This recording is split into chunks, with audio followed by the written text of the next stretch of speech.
សួស្តីបងប្អូនទាំងអស់គ្នាថ្ងៃនេះខ្ញុំមានវីដេអូចែករំលែកអំពីការមើលចំណុះអង្គាសម៉ាស៊ីនជាក់សម្រាប់កម្មវិធី All Data អញ្ចឹងនៅពេលដែលយើងបើកកម្មវិធី All Data មកគឺនឹងមានឡើងផ្ទាំងបែបនេះអញ្ចឹងបើសិនជាយើងចុច Diagnostic and Repair នេះពាក់ព័ន្ធជាមួយនឹងការស្វែងរក circuit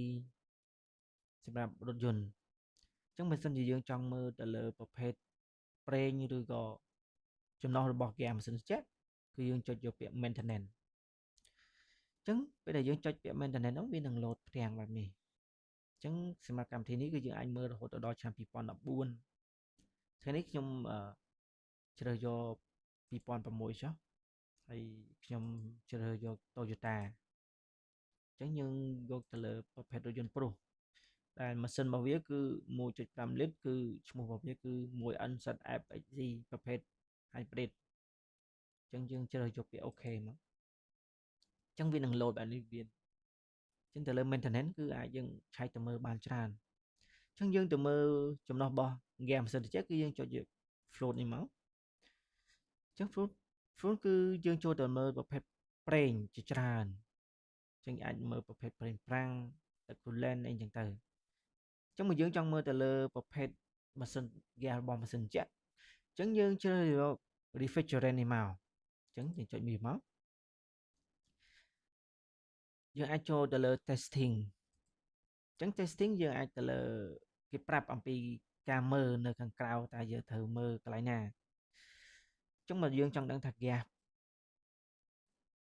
ឡានហ្នឹងគឺគ្រប់មិនគ្រប់យើងអាចមើលនៅលើ single នេះបានអញ្ចឹង single ហ្នឹងគឺកញ្ចក់ដែលជាប់ជាមួយនឹង pressure របស់វាហ្នឹងឯងនៅទៅយកខាងសម្ពាធខ្ពស់អញ្ចឹងជាទូទៅគេមើលទៅលើពពុះនៅក្នុងកញ្ចក់កែវហ្នឹងឯងតើវាមានពពុះអញ្ចឹងគេថាវាស្ទើរគេមិនសិនត្រជាក់អញ្ចឹងទៅចឹងថ្ងៃនេះខ្ញុំចែកតម្លែងអំពីសម្ពាធនៃប្រព័ន្ធម៉ាស៊ីនត្រជាក់នៅលើ Toyota Prius ហ្នឹងចឹងជាទូទៅគឺសម្ពាធរបស់វាគឺខាង low ដែលយើងហៅថាសម្ពាធទាបហ្នឹងគឺ 0.15 ទៅ 0.25 មេហ្គាប៉ាស្កាល់ឬក៏ 1.5 ទៅ2.5 គីឡូក្រាមហ្វុកក្នុង1សង់ទីម៉ែត្រការ៉េចឹងខាងសម្ពាធខ្ពស់របស់វា high pressure side ហ្នឹងគឺ 1.37 ទៅ 1.57 មេហ្គាប៉ាស្កាល់ពី14ទៅ16គីឡូក្រាមហ្វុកក្នុង1សង់ទីម៉ែត្រការ៉េអ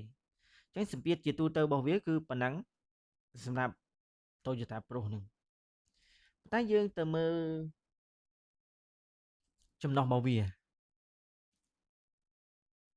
ចូលទៅលើ spec របស់វាមកអញ្ចឹងវាដាក់នេះ capacity ចំណុះរបស់វាគឺ450ក្រាមអញ្ចឹង450ក្រាមគឺខ្ទង់មានខ្ទង់នេះគឺ4ខាំកន្លះអញ្ចឹងវាអាចក្រោម4ខាំកន្លះឬក៏លើ4ខាំកន្លះតិចតួចក៏អត់បញ្ហាដែរដោយសារគេដាក់បូកដក30អញ្ចឹងវាអាចចន្លោះលើ 30% ឬក្រោម 30% អញ្ចឹងទៅ